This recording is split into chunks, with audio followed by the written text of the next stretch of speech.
Hi, my name's Marcel Dybner from Besser and Co estate agents, and this is my story. It was a few years ago now, and it was one of my first listings as a business development manager. I had this property that I was referred into. It'd been on the market for some time. So we came in, and after a couple of weeks of having nobody through, we finally found someone who was interested in taking on the lease.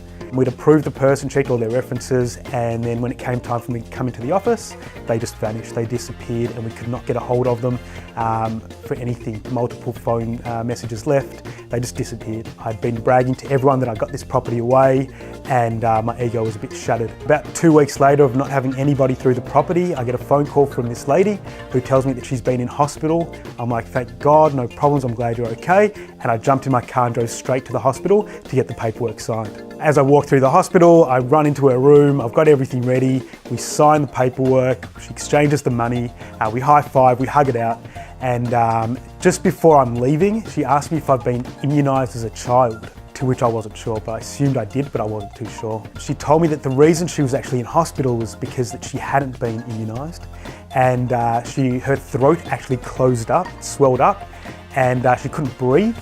And that if I see these types of symptoms, I should probably rush myself to hospital.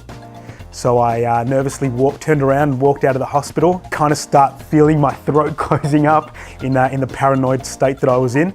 Got on the phone to my mum and asked her if I'd been immunised. She gave me the thumbs up that I had, and life was all good. I'd probably recommend, if you are chasing a deal that hard, probably put yourself first and find out why they're in hospital before rushing through to the hospital to sign up that paperwork.